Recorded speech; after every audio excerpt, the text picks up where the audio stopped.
بسم اللہ الرحمن الرحیم۔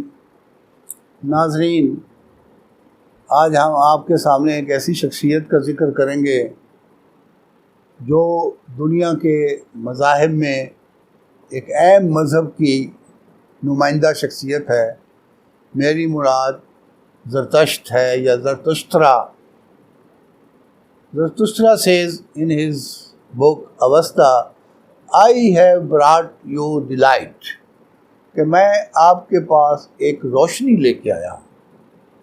زرتشت کی عادت تھی کہ وہ غور و فکر بہت کرتے تھے۔ ایک دن بہومنا، جو ایک فرشتہ یا خدائی صفت کا حامل ایک شخصیت تھی، وہ آتا ہے کہ زرتشت یہ تم کیا کر رہے ہو؟ زرتشت جواب دیتا ہے کہ میں اس مالک کی تلاش میں ہوں جو مجھے روزی فراہم کرتا ہے، جو دنیا کا مالک ہے، جس نے یہ دنیا پیدا کی ہے، جو کائنات کا مالک ہے، خالق ہے۔ اس پر وہ بہومنا بہت خوش ہوا اور اس کو خدا کی عدالت میں پیش کر دیا۔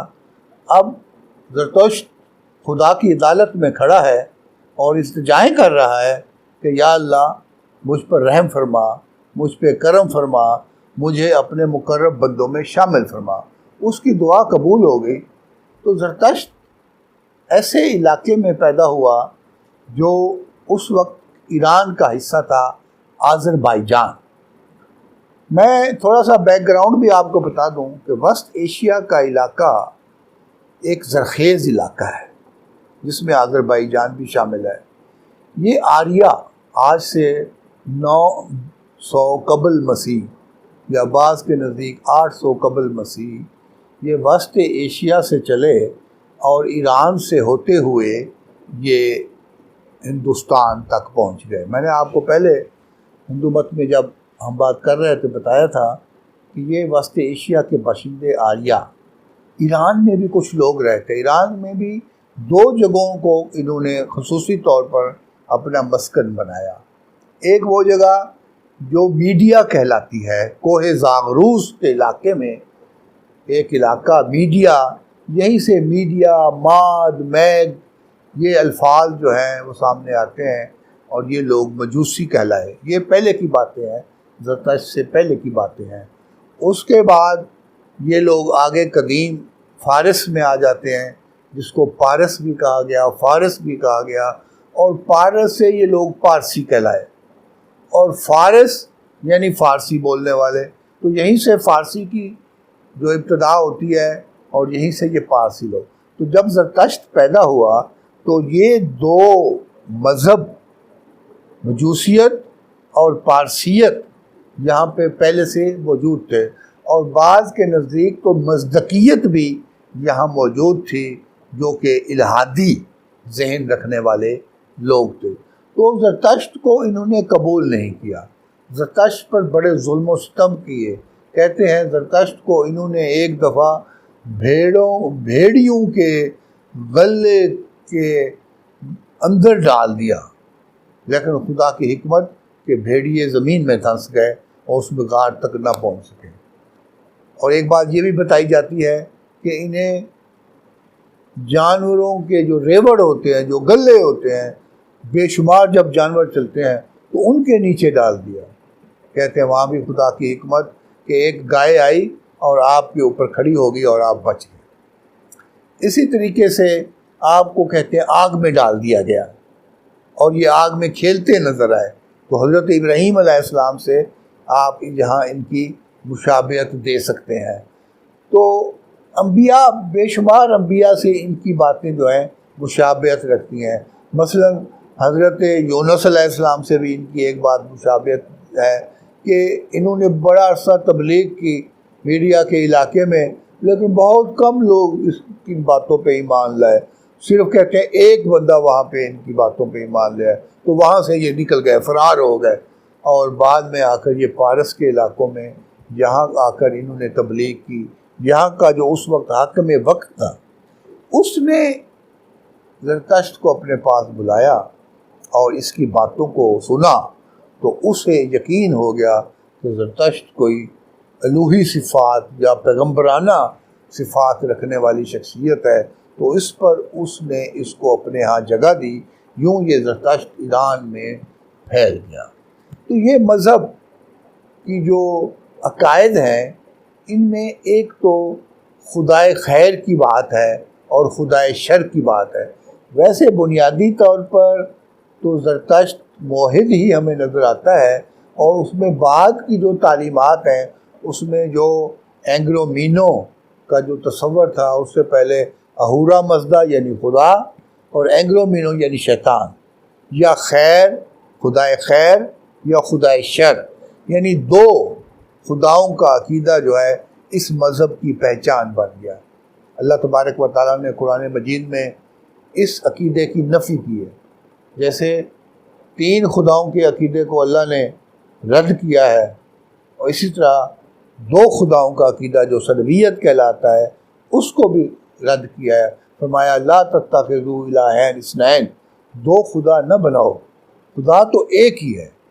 اسی طرح عیسائیت کے بارے میں، مسیحیت کے بارے میں جب بات کی تو کہا بے شمار خدا، تین خدا نہ بناؤ، لا تقولوا ثلاثہ انما الہکم الہ واحد، تمہارا خدا تو ایک ہے۔ بہرحال زرتشت کی جو تعلیمات میں اہورا مزدا کا تصور ملتا ہے وہ نیکی کی صفات کا ملتا ہے۔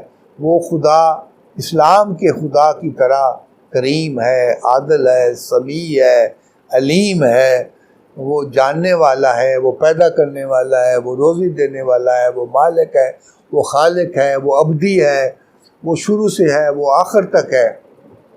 اسی طرح زرتشت کی تعلیمات میں ہمیں جو قیامت کا تصور ملتا ہے، جو آخرت کا تصور ملتا ہے، وہ بھی تقریباً اسلامی تعلیمات سے ملتا جلتا ہے۔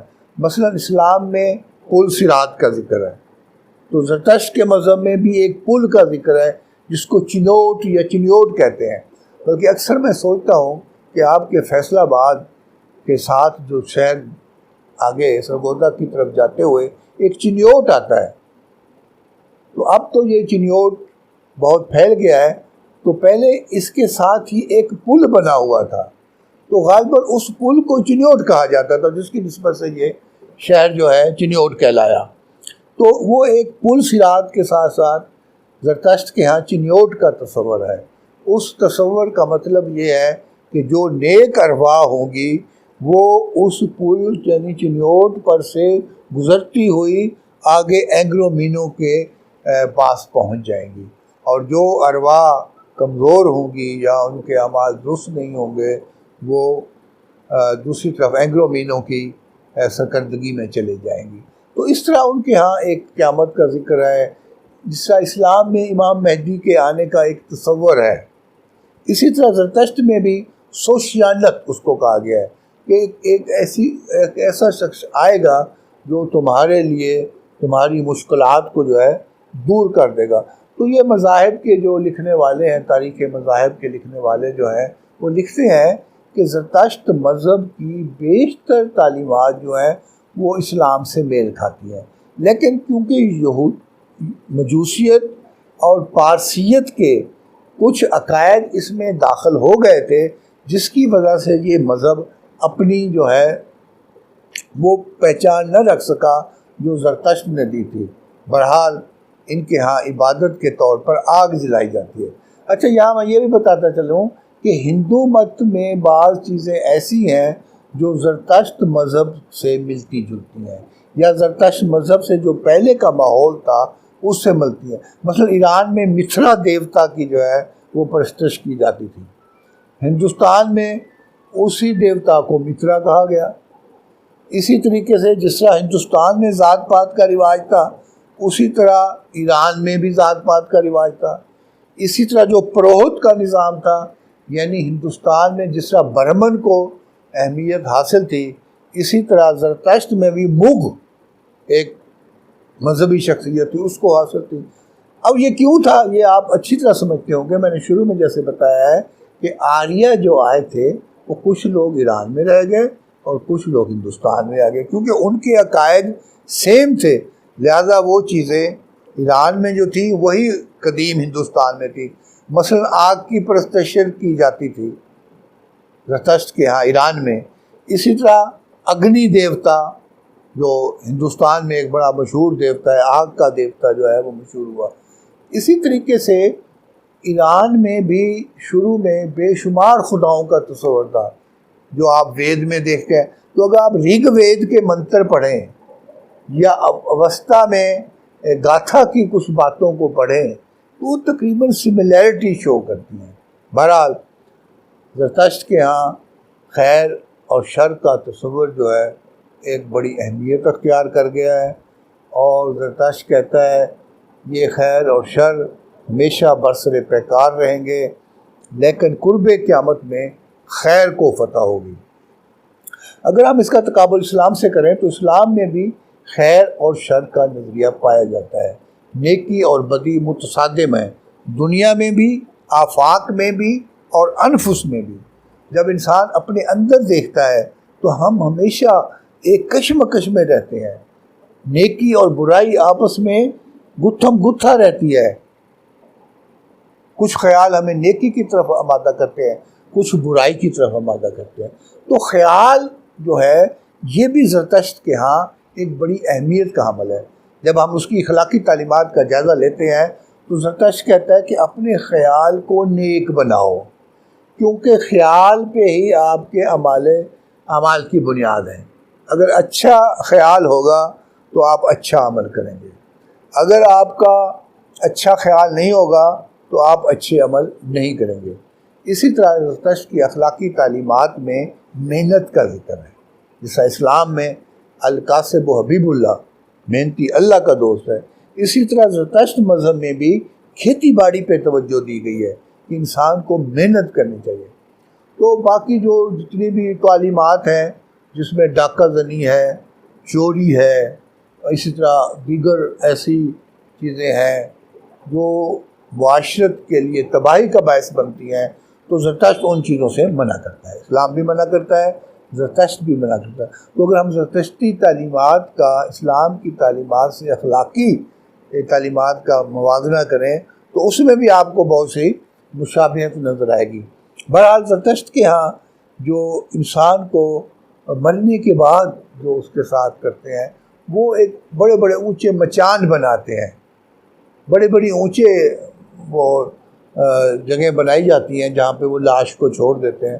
اگرچہ یہ چیزیں زرتشت سے پہلے کے جو مذاہب تھے ان میں موجود تھیں، لیکن کیونکہ زرتشت بھی اسی علاقے میں آیا تو ان چیزوں کو وہ برقرار رکھتا ہے۔ تو انسانی جان کو جب وہ مر جاتی ہے، روح نکل جاتی ہے، اس کو ریموو کرنے کے لیے پھر کئی طریقے بن جاتے ہیں۔ تو جو عناصر ہیں، جس طرح مسلمان جو ہیں اور کرسچن جو زیادہ تر دفن کر دیتے ہیں، مٹی کے حوالے کر دیتے ہیں، ہندو آگ کے حوالے کر دیتے ہیں، تو زرتشت جو ہے وہ ہوا کے حوالے کر دیتے ہیں۔ کچھ مذاہب میں پانی میں ان کو ڈبو دیا جاتا ہے۔ تو یہ انسانی جان کو مختلف طریقوں سے ریموو کرنے کے لیے یا پردہ سیری سے ہٹانے کے لیے کیا جاتا ہے، کیونکہ اسلام میں تو قرآنی تعلیمات پہ عمل کیا جاتا ہے کہ جب وہ دو کوے حابیل اور قابیل کی لڑائی میں قابیل قتل ہوا تو وہ جو ہے اپنا وہ جو سسٹم ہے غراب کا کووں نے جو بنایا دفنانے والا، وہ سسٹم چل رہا ہے۔ تو بہرحال زرتشت کا جو مذہب ہے یہ آہستہ آہستہ آہستہ میں سمجھتا ہوں ڈائی ڈاؤن ہو گیا ہے، یہ مرتا جا رہا ہے۔ یہ ان زندہ مذاہب کی طرح اب نہیں ہے جس طرح اسلام ہے، کرسچینٹی ہے، بدھ مت ہے، یا کچھ حد تک ہندو مت بھی ہے، لیکن یہ زرتشت کے فالوور جو ہیں بہت کم رہ گئے ہیں۔ ہمارے ہاں ہندوستان میں کچھ لوگ ہیں، کراچی میں کچھ لوگ ہیں، ایران میں کچھ لوگ ہیں، لیکن اس مذہب کی جو وہ چیزیں ہیں وہ جو ہے نا اب ہمارے پاس موجود نہیں ہے۔ تو زرتشت مذہب جو ہے اس طرح اپنی ساکھ کو جو ہے وہ کھو گیا ہے۔ بہرحال یہ تاریخ مذاہب میں ایک دور تھا جب اس مذہب کی بڑی اہمیت تھی، لوگ اس کو فالو کرتے تھے اور اس پہ عمل کرتے تھے۔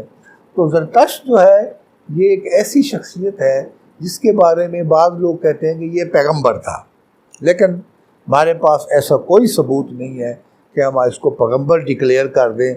تاہم قرآن مجید کی جو آیات ہیں لکل قوم ہاد، کہ ہر قوم میں ہم نے ایک ہادی بھیجا ہے، ایک ہدایت یافتہ بھیجا ہے، اگر اس پہ آپ قیاس کریں تو کہہ سکتے ہیں، کیونکہ ابتدائی طور پر جو میں دیکھتا ہوں زرتشت کے یہاں خدائے واحد کی تعلیم ہے، لیکن بعد میں پھر یہ سنویت کا مذہب جو ہے بن جاتا ہے۔ تو اس طرح زرتشت کی جو تعلیمات ہیں، اچھا یہ چیونٹیوں کے متعلق اس کا بہت عجیب و غریب نظریہ ہے، کہتے ہیں یہ چیونٹیوں کو مار دو، چیونٹیوں کو ختم کر دینا چاہیے۔ کسی نے پوچھا کہ کیوں ایسا کرنا چاہیے، تو کہنے لگا کہ یہ کسان کا غلہ کھا جاتی ہیں، یہ کسان کی خوراک کھا جاتی ہیں، لہذا ہر وہ چیز جو کسان کی دشمن ہے اس کو جو ہے وہ ختم کر دینا چاہیے۔ آخر میں اس کی کتاب کا ذکر کروں گا، اوستھا اس کی کتاب ہے، یہ پہلوی زبان میں لکھی گئی ہے، اس کو زند اوستھا بھی کہتے ہیں، زند کے معنی تفسیر کے ہوتے ہیں، تو یہ مشہور آج کل گاتھا کے نام سے ہے۔ تو اگرچہ گاتھا اس کا ایک حصہ ہے اوستھا کا، گاتھا، وندیداد، ویسپر، ویاش، یہ اس کے بہت کتابیں ہیں جس میں روشنی کی تعلیم ہے، جس میں نور کی تعلیم ہے، جس میں بھلائی کی تعلیم ہے، جس میں محبت کی تعلیم ہے، جس میں ایک دوسرے سے اتحاد کی تعلیم ہے۔ تو زرتشت کی زیادہ تر تعلیمات جو ہیں وہ بھائی چارے کی تعلیمات ہیں، محبت کی تعلیمات ہیں، اخلاق کی تعلیمات ہیں، برائیوں سے بچنے کی تعلیمات ہیں۔ تو اس طرح زرتشت کا ایک فلسفہ حیات جو تھا وہ خیر و شر میں سمویا ہوا ہے، اور یہ خیر و شر بھی ایک تفصیلی بحث کا محتاج ہے۔ انشاءاللہ زندگی رہی تو آپ کو پھر خیر و شر کے حوالے سے تفصیلات میں فراہم کروں گا۔ اب میں انہی الفاظ کے ساتھ آپ سے اجازت چاہتا ہوں، اگر آپ کے کوئی سوالات ہوں تو آپ ضرور کیجئے گا۔ بہت شکریہ، اللہ حافظ۔